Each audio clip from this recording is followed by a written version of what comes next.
Assalomu alaykum, hurmatli tinglovchilar. O'tgan darsimizda multiplikativ vaqtli qatorlarni multiplikativ modellashtirish bo'yicha StatUz'dan, ya'ni O'zbekiston Statistika qo'mitasining ma'lumotlaridan foydalangan holda model tuzgandik. Endi bu model unchalik ko'nglimga o'rnamadimi? Nima uchun? Chunki ko'ryapsizlar, bu yerda mavsumiylik to'g'ri bor, lekin ma'lumotlar endi kamlik qildimi deymiz yoki bo'lmasam sal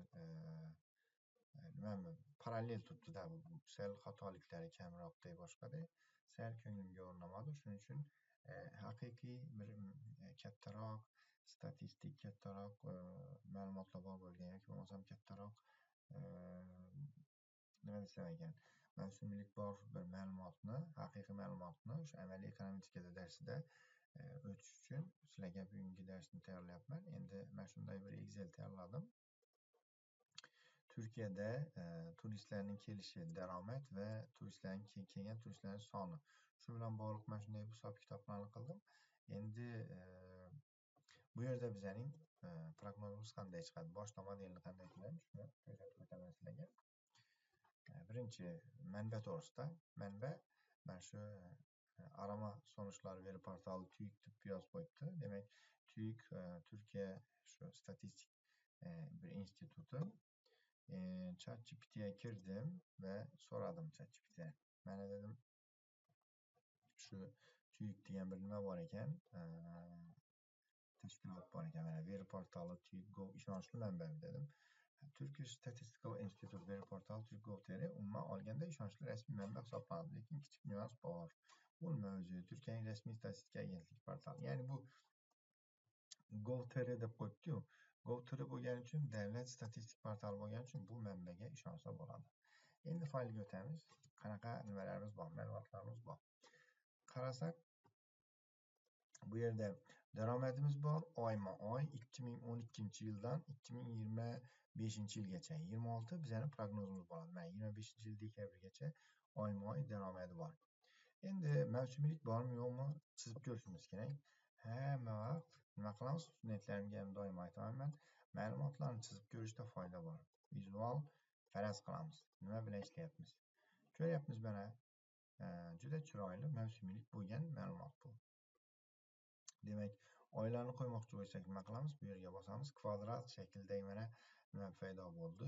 O'ng tarafni bosamiz, vыбрать данные deymiz. Mana bu yerda изменить deymiz, birinchilarni yil oylarni mana shu yerdan tushirib olamiz. Okey. Mana tushirdik. Endi Turkiyadan olgan, Turk statistik saytdan olgan ma'lumotlarimiz mana shunaqa. Endi saytdagi ma'lumotlar chiroyli ekan, qilsak bo'ladi modelni. Buni o'chirib turaveramiz. Hozir bizga xalaqit bermasin. Qilsak bo'ladi. Endi lekin ba'zi bir o'zgarishlarni qilib olishimiz kerak. O'zi saytning o'zi qanday ma'lumot menga berdi?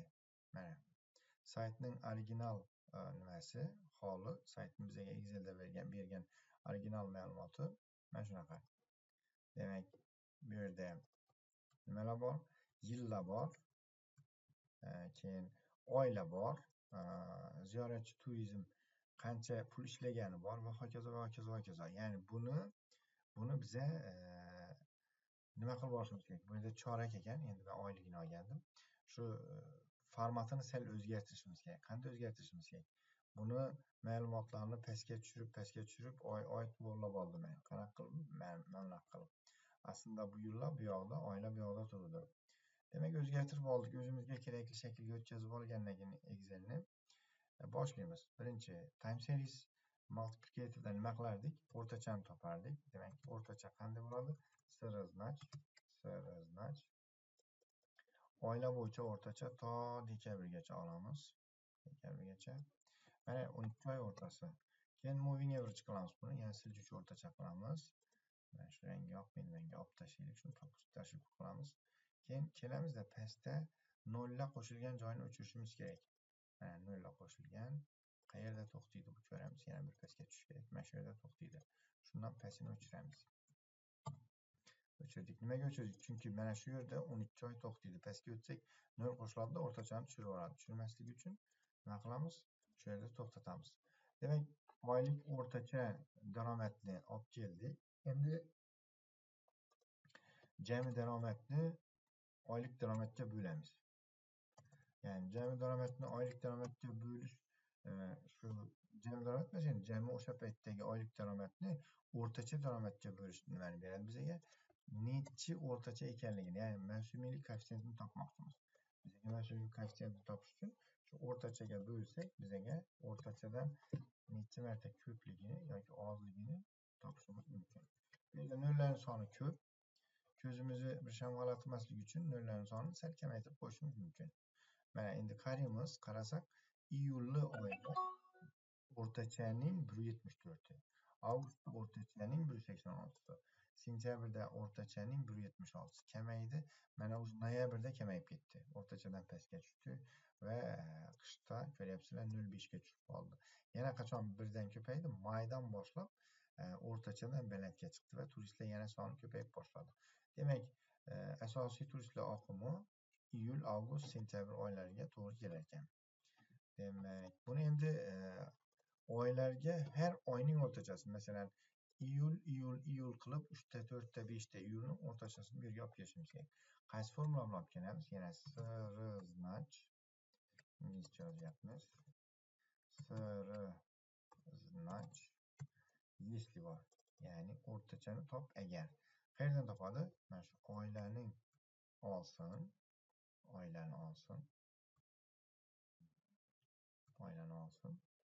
Keyin diapazonni olaman dedi. Diapazonni oldi. Yana dollar belgisini qo'yamiz. Keyin условия qaysi shart? Mana shu yanvarni oldimiz shu yerdan. Yana virgul qo'yamiz. Diapazon усреднения. Endi o'rtachani chiqarib olish kerak. Yana shu 168 gacha olib qo'yamiz. Shu oylarning ichidan yanvarlarni topadi-da. Masalan, 10 ta yanvar bo'lgan bo'lsa, 10 ta yanvarni qo'shadi, keyin 10 ga bo'ladi va yanvar oyining o'rtachasini chiqaradi. Yana dollar belgisini qo'yamiz. Qaus bilan beklaymiz, enter deymiz. Mana yanvar oyining o'rtachasi 0,58 bo'ldi. Endi bu pastdagi nimada sal farq qiladi. Mana bu yerda yanvarni ko'raylik. Mana yanvar 0,48 edi. Bu yerda 0,58 chiqdi. Sal balandroq, lekin shu yanvarlarning o'rtachasi bo'ldi. Masalan, qanday qilib? Mana shu yanvarni olsak, bu pastga tushadi. Yanvar qaysi? Mana bu shuni qo'shib chiqadi-da, o'rtachasini topadi-da. Yana yanvar qayerda? Mana bu yerda 51 bor ekan. Yana va hokazo. Shu yanvarlarni qo'shadi, hammasini to'plab chiqadi. Yanvarlarni to'plagandan keyin shularni o'rtachasi 0,59 chiqdi. Endi formulani pastga tortamiz. Pastga tortsak, oxirigacha oylar koeffitsiyentlarini qo'ydik. Bu bizning mavsumiylik koeffitsiyentimiz bo'ldi. Endi mavsumiylik koeffitsiyentimiz bizning nima bu? Chizib ko'ramiz yana. Bir nimani hisobladik, chizib ko'ramiz. Faraz qilish uchun ko'rdingizlarmi? Mavsumiylik koeffitsiyentimiz bizning har mavsumda shu nimaning o'rtachaning ustida qancha nima qilishini o'zgarishi, ma'lumotlarning o'zgarishini ko'rsatib beradigan bir mavsumiylik koeffitsiyenti bo'ldi. Endi mavsumiylikni olib tashlaymiz. Teng deymiz. Total income'ni bo'lamiz mavsumiylik koeffitsiyentiga. Nima uchun mavsumiylikni olib tashladik? Mavsumiylikni olishimiz sababi bizga trend kerak. Trendni chiqarib olmoqchimiz. Shuning uchun mavsumiylikni olib tashlaymiz. Mavsumiylikni olib tashladik va yana chizib ko'ramiz. Xo'sh, yana nimani topdik? Bu yerda nollarni sal faqat qo'yaylik, katta sonlardan o'chadi. Важный emas, muhim emas. Mana mavsumiylikni olib tashlasak, demak, bizning trendga o'xshash nimamiz chizig'imiz mana shunaqa bo'ldi. Endi this is nice income'ni bo'lishimiz kerak edi. Yo'q. To'g'ri, income'ni average paymasga bo'lishimiz kerak. Endi shu trendni topishimiz kerak. Trendni qanday topamiz? Teng deymiz. Endi oldingi darsda ko'rsatgan formularimizdan foydalanamiz. Отрезок y'imiz mana shu. X'imiz esa Ctrl Home oylar bo'ladi.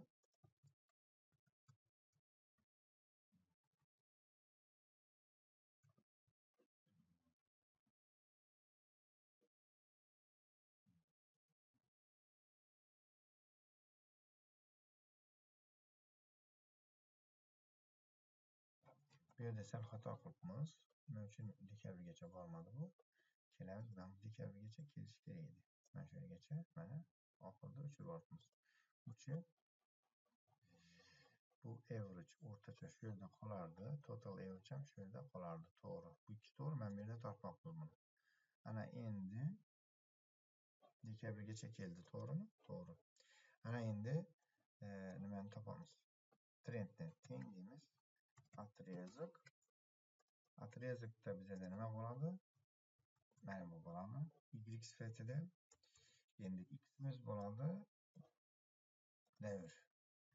Davrimizda shu dekabrgacha olamiz. 25 dekabrgacha olamiz. Qausni yopamiz. Keyin dollar ishorati qo'shishimiz kerak. Dollar ishorati qo'ydik, qo'shamiz. Endi naklon deymiz. Yana shu y'imiz ayni birinchida ko'rsatganimiz bo'ladi. Mana i2 dan i169 gacha to'g'ri oldik. Endi x'imiz ham mana bu bo'ladi.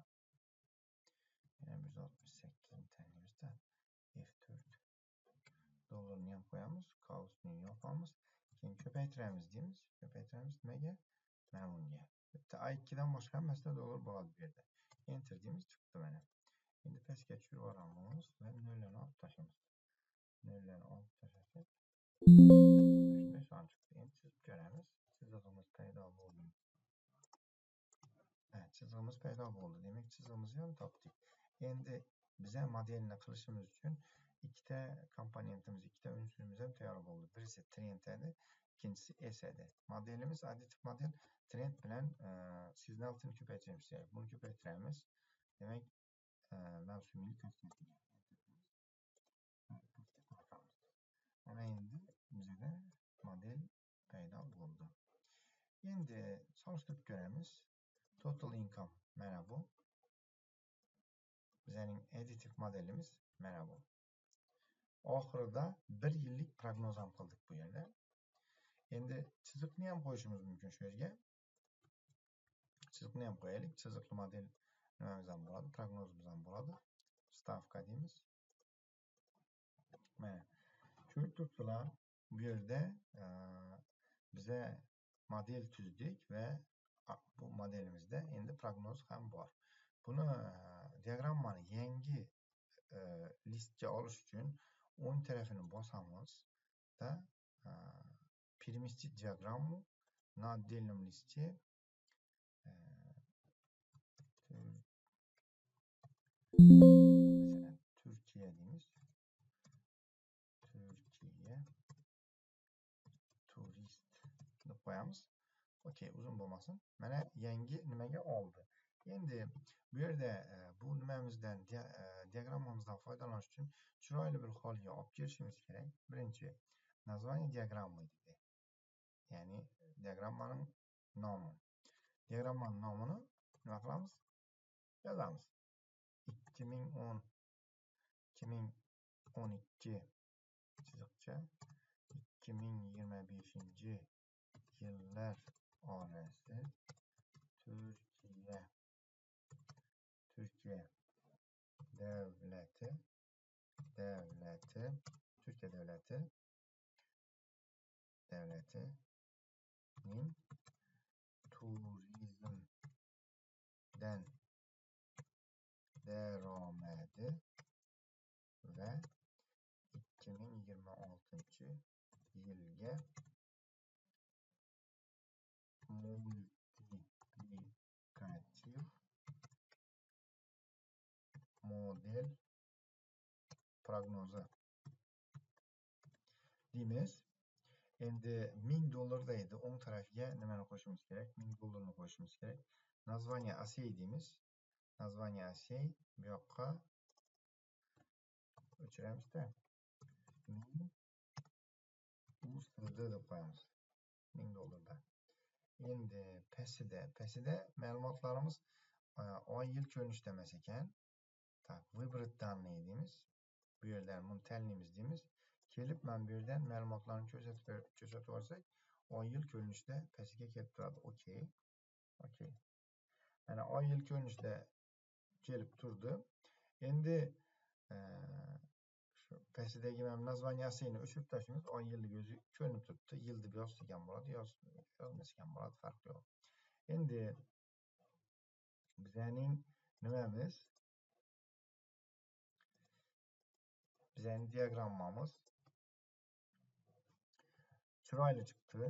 Mana ba'zi yerlarda tuta olmadik, ba'zi yerlarda xatoliklarimiz bor, lekin asosan diagrammamizga ko'ra prognoz juda haqiqatga, mana shu moviy liniya haqiqiy ma'lumotlar, qizil chiziqlar esa bizning modelimiz. Ya'ni haqiqatga juda yaqin bo'lgan modelni topa oldik va shu model bilan biz prognoz qilyapmiz. Endi mana shu yillarni qarasak, mana 2000 nechinchi yil bu? 2020-yil, 21-yil, ya'ni Covid ta'sirida bo'lgan paytimiz. Mana modelimiz o'sha yerni strukturaviy shok deydi, strukturaviy shu yerni bizning model yaxshi tutolmayapti. Endi bizlar maqola yozganda yoki tadqiqot yozgan paytimiz shu yerni ko'rsatib o'tishimiz kerak. Ko'rsatamiz.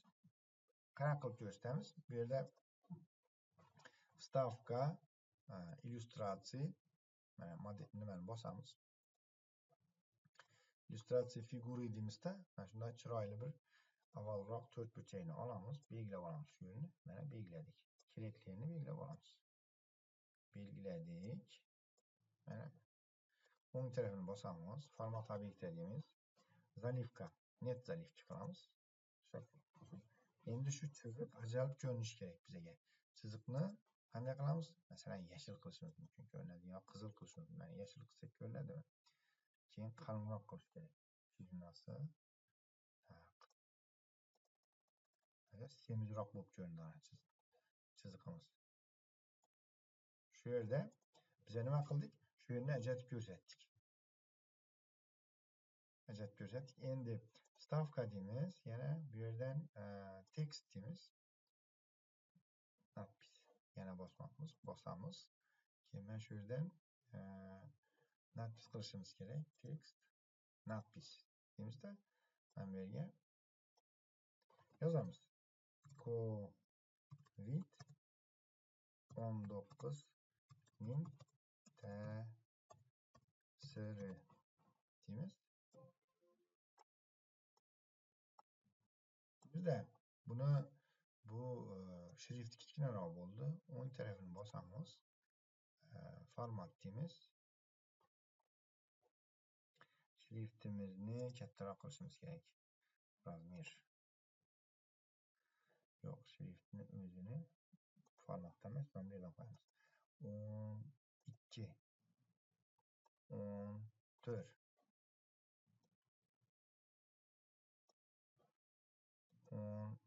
16 mana buni ham 10 buchi buni ham 16 buchi bu liniyani ham qilaylik. Bu ham 9 bo'lmasin, 12 bo'lsin. Masalan, ko'rinib tursin. Buchi mavzumiz ham kichkina qoldi. Mavzumizni ham 16 qilamiz. Ana endi diagrammamizga qarang. Diagrammamiz istagan bir maqolada, ilmiy maqolada yoki bo'lmasa nimada ishlatiladigan holatga keldi. COVID-19 ning ta'siriga bir strilka qo'yib yuborsak chiroyli bo'lardi. Biz ko'rsatgan bo'lardik. Demak, nima qilamiz? Stavka deymiz, illyustratsiya, figuri, mana strilkani olamizda. Strilkani mana shunaqa qilib, strilka bilan mana bu yerni ko'rsatib qo'yamiz mana. Mana.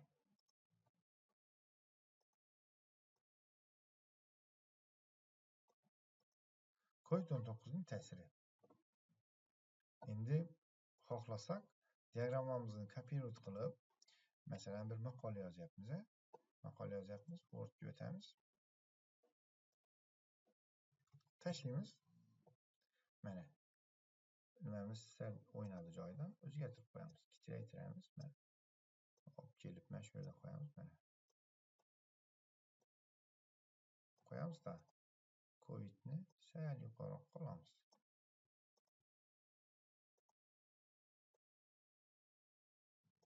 Void 19'ning ta'siri. Xohlagan shaklda qilishimiz mumkin. Bu shrift kattaroqmi? Shriftni kichraytiramiz. 12. Bu kattaroqmi shrifti? 8. Mana kichraydi. Bu raqamlar kattaroqmi? 8. Ming ustida kattaroqmi? 10.